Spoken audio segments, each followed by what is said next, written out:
Hello students, welcome again. We shall continue our discussion further with merits and demerits of partnership business.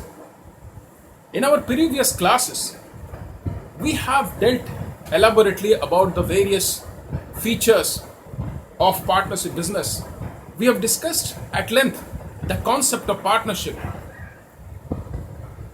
Today we shall continue with this demerits and merits of partnership business. Let us straight away move to the merits first. The first merit of partnership business is easy formation. Partnership business is governed by or regulated by partnership law, or that is Indian Partnership Act. The Act does not provide any legal procedure to be followed while formation of a partnership. It has not enumerated the legal formalities that a person or the partner has to carry out to bring a partnership business into existence. Only an agreement among the partner is required. So if there is an agreement, partnership business can be started.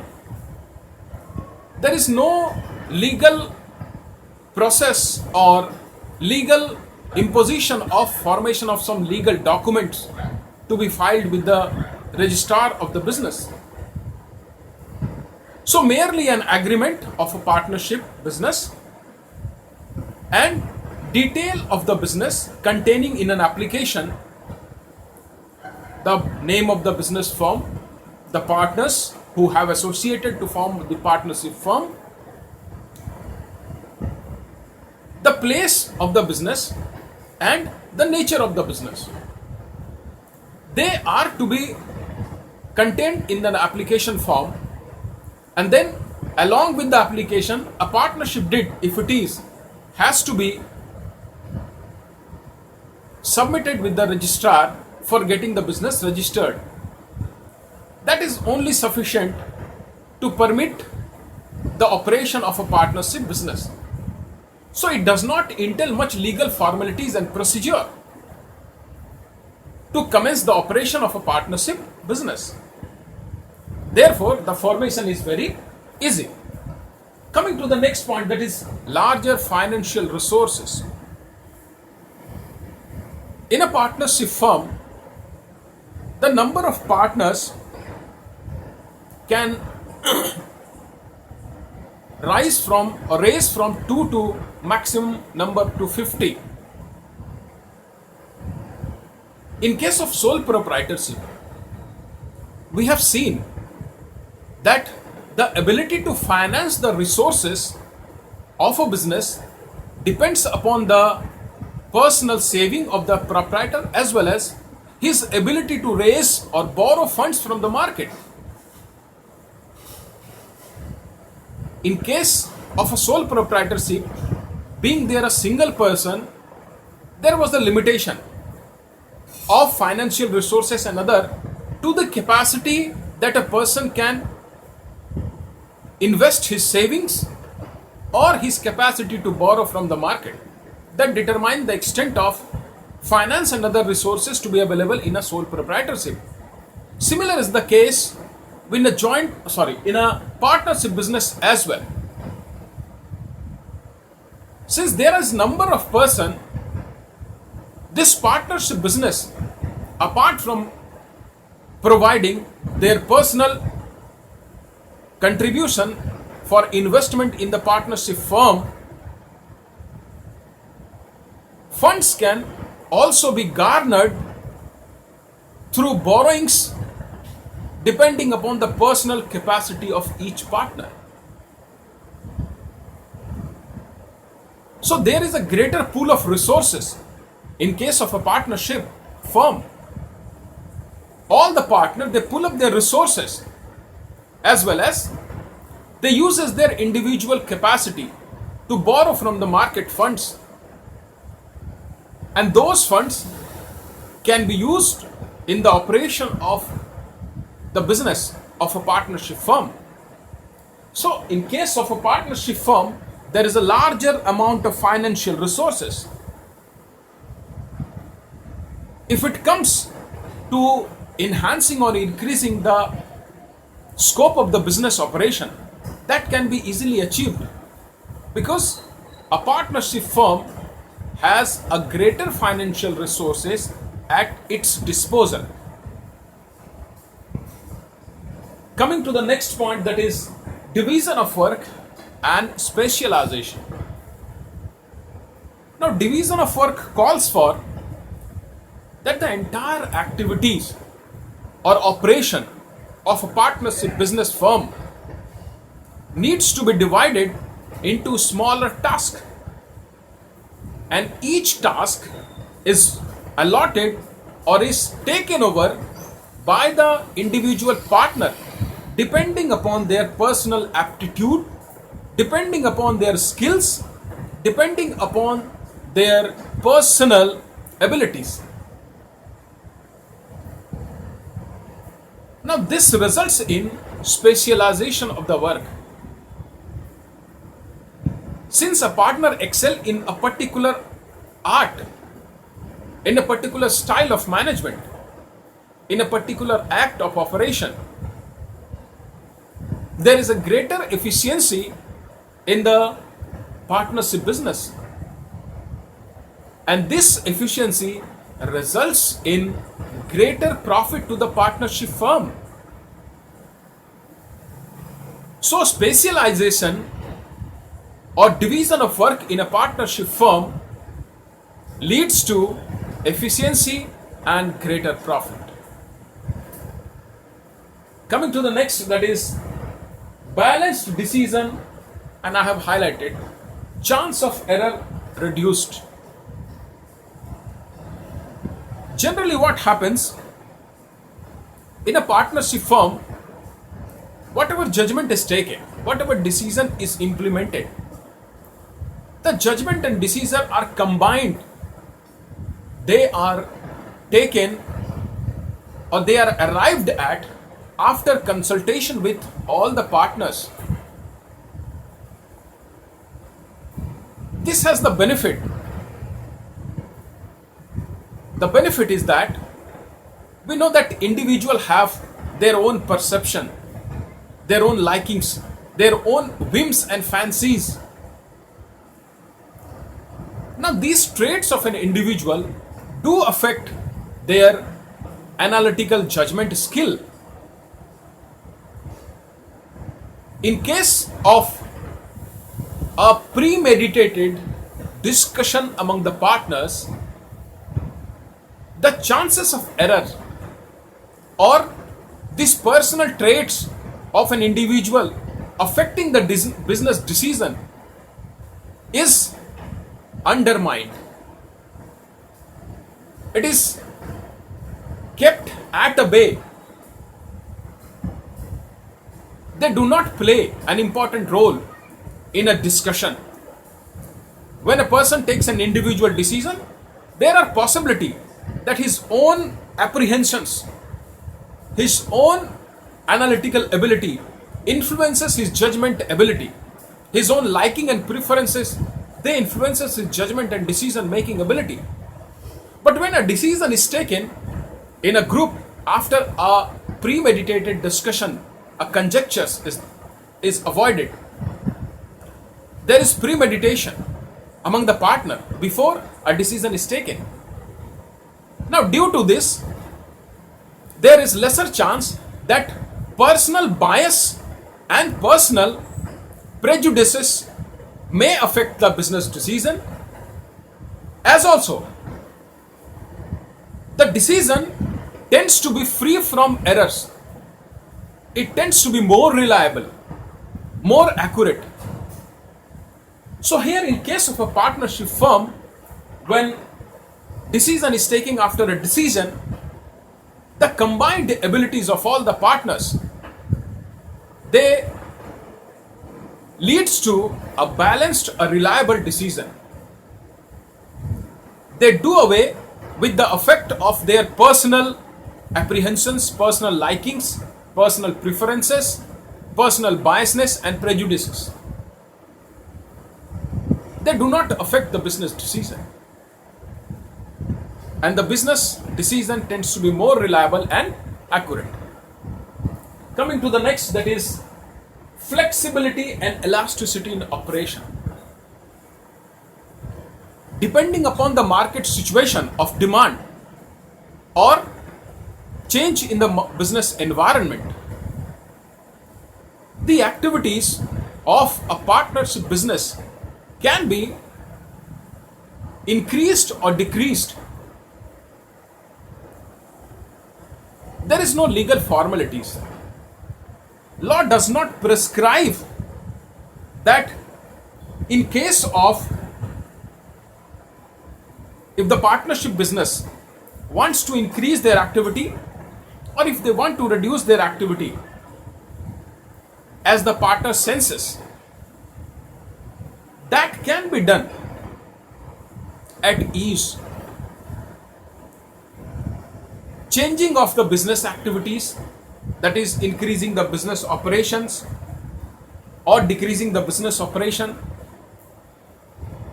the law does not impose any legal restrictions on the activities of the business operation to be increased and decreased. It purely is a matter of the decision of the partners. If they sense that there is a conditions or there is an opportunity in the market which can be capitalized by them, they can go for increasing the operation and activity or scale of the partnership business. And if they sense that the present situation is very risky or it is not in the interest of the business, they may reduce the business activities. So there is a greater chances. It merely a matter of decision of the partner. If they jointly decide that yes, the business operation would increase or the business operation has to be curtailed, they can do it at their own thoughts and discussion. There is no law which prevents the curtailing of the business operation or a proper procedure to be followed each and every time when the business operations changes.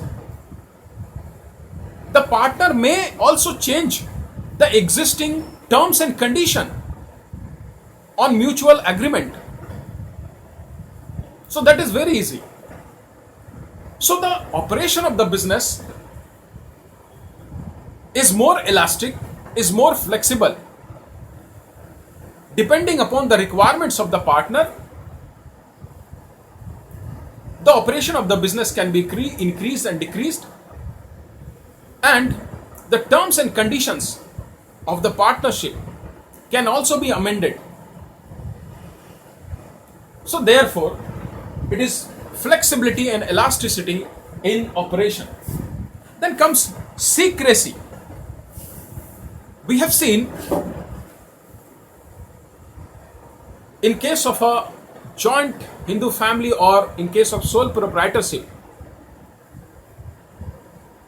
the business, they were under no legal compulsion to publish their accounts or render their accounts to any of the authorities for perusal and for evaluation. These business were free from the requirement of publishing the accounts and rendering it to the concerned authority.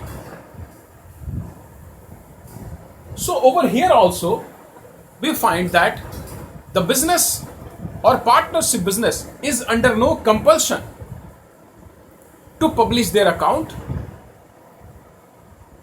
So the way the business is being carried out, all the strategies, all the secrets of the partnership firm, they remain confined within the bosoms of all the partners. They do not share it with their competitors. And we have seen that secrecy of a business do affect the position of a business vis-a-vis the position of his competitors. So maintenance of secrecy plays a very major role in determining the position of a firm in relation to its or in comparison to its competitors. And in case of a partnership business, the partners do not share their secrets with any third parties. They keep their secrets among themselves. This is the benefit. Now coming to the last advantage or merits, that is protection of minority interest.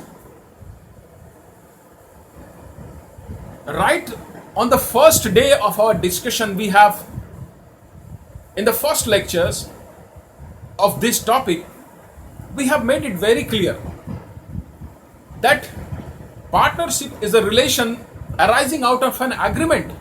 And I have said what are the capacity to contract, to make an agreement. And the capacity clearly gives or envisages that only those persons are capable to contract or enter into an agreement who are major, that is, who are above 18 years of age. So what I mean by here is that a minor cannot enter into an agreement to become a partner in a partnership firm. Law prevents it. Law does not permit any minor to become a partner in a partnership business. Now, each partner of a partnership firm,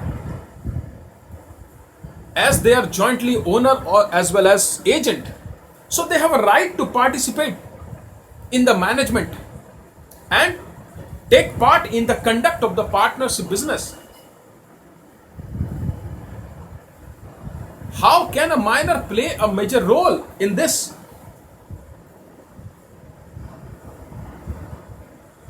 Minority interest is affected only when he represents some major deceased person.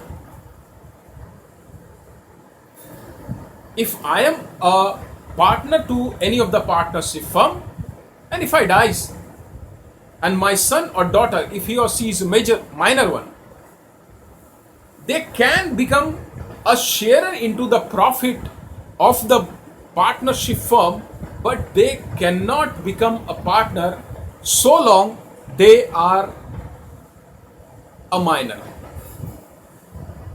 Even if after they attain the age of majority, it is the consent of all the partner that is required to admit my son or daughter as a partner.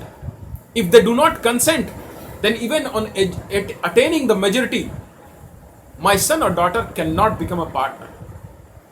He can be only a sharer in the partnership profit. So therefore, the minority interest of partnership or the interest of a minor is protected. On the other hand, it is to be remembered that when any decision is to be implemented in a partnership business, the decision of the majority prevails. One person cannot take all the decisions. The consent of all the partners are necessary for implementation of any decisions. So this points out that even the individual interest or even a single partner plays a dominant role. He plays a checks on the decision and activities of other partner.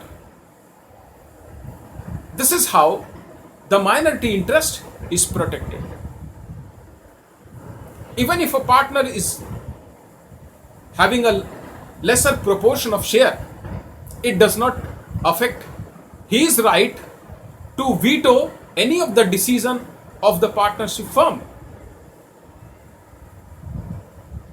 He can act individually, but subject to the decision of the majority. So this is protection of minority interest. Now let us come to the demerits. We have a limited resources. Now this limited resources points out to one of the fact that whatever may be the forms of a business organization, the capacity of the members to invest in the resources or provide fund for the business resources is limited to the number of members and their ability to borrow or raise fund from the market.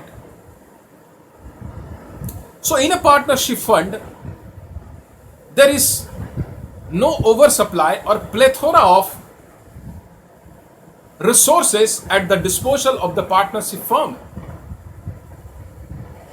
The resources of a partnership firm are limited to the extent of the contribution made by each partner as well as their individual capacity to borrow from the market. It is not that a partnership business has a continuous and an oversupply of resources. It is limited. So we have limited resources. Coming to unlimited liability, we have discussed earlier as well this point that the liability of the partners are unlimited. This point out that in case of any event when the firm is not in a position to pay off its obligation to the third parties, the personal assets and properties of the individual partner can be used to satisfy the claim of the outsider over the business. And this points out that the liability of the partners are unlimited. Not only the assets of the business can be used to satisfy the claim of the outsider, but if the assets of the business are not sufficient, then the assets and property of individual partner can also be appropriated and used to satisfy the claim of the outsider against the business. So they have an unlimited liability. Next is lesser public confidence. Yes, necessarily point out that people have a low confidence in this form of business, or rather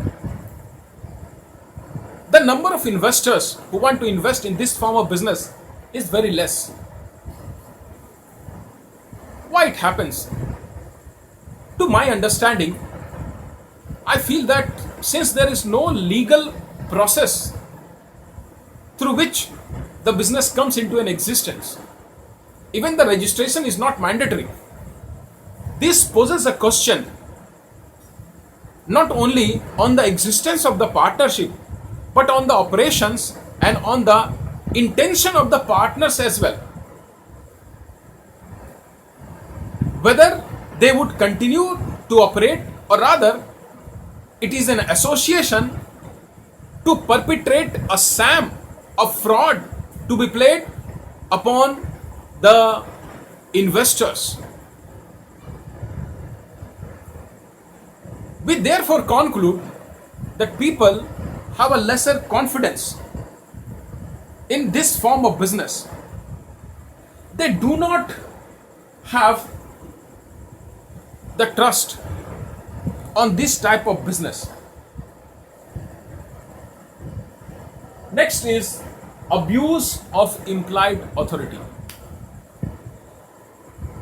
This points out that an individual partner, since he acts also in the capacity of an owner, he can use his position or this right of acting as an owner to serve his own personal interest. So this implied authority that he is an owner as well, or other partners are joint owner. A partner may therefore, or there are chances that a partner may act contrary to the interest of the partnership firm and to serve his own interest. So here there are chances that a partner, since they have an implied authority to act on behalf of other partners, so in that capacity, that acting on behalf of other, they may do so, but to serve their own interest for their personal gain, and this lends the business into a trouble or into a cumbersome situation, which may thwart the very existence of the partnership. So there are possibility that the authority that a partner has may be misused. Next is mutual conflicts.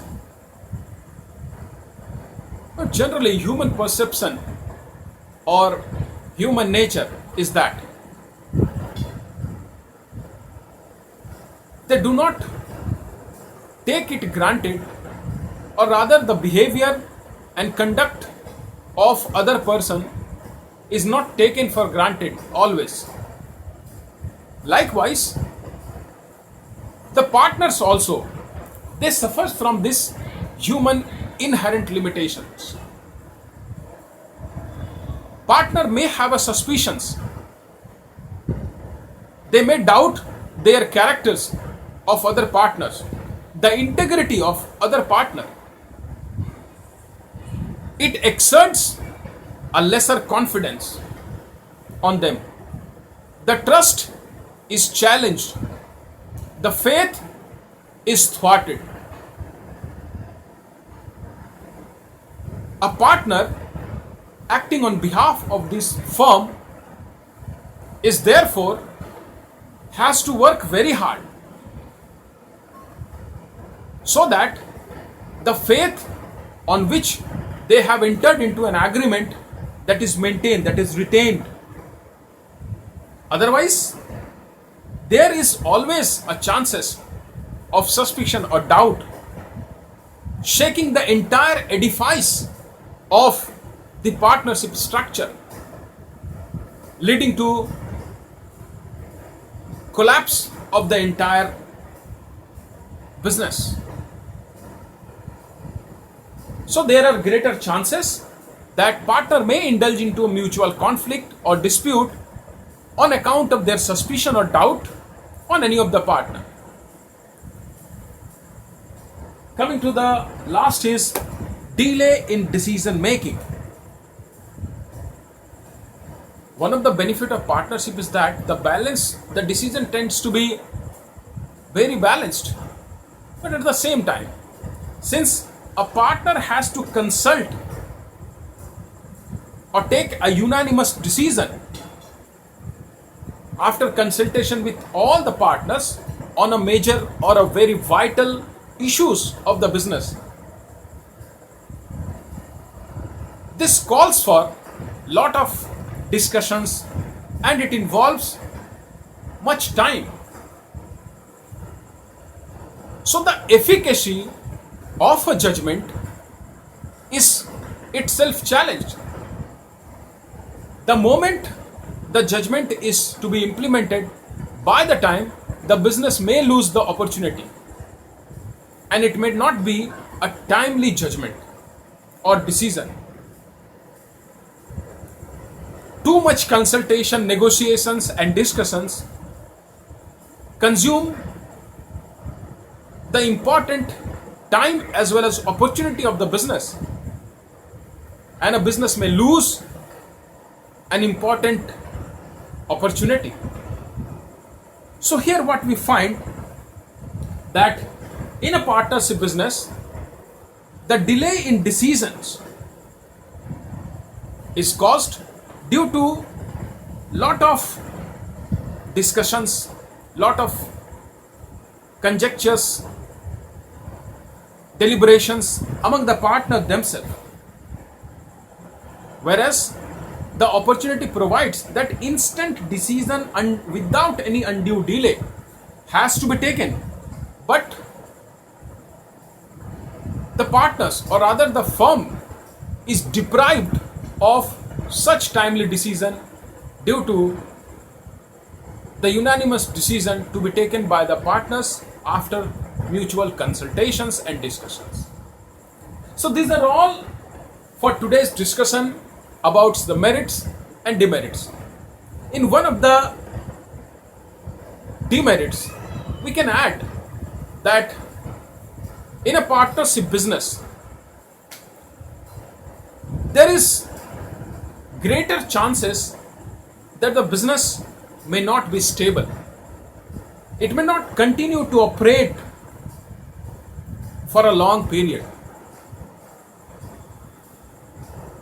We know that the entity of the business is combined with the entity of the partners. So any of the event like death, insolvency, incapacity affecting the partner, it also affect the existence of the business. And therefore, this form of business has an unstable life. So this is all for today's discussion. We shall continue further. See you then. Keep learning and have a look at it for your notes.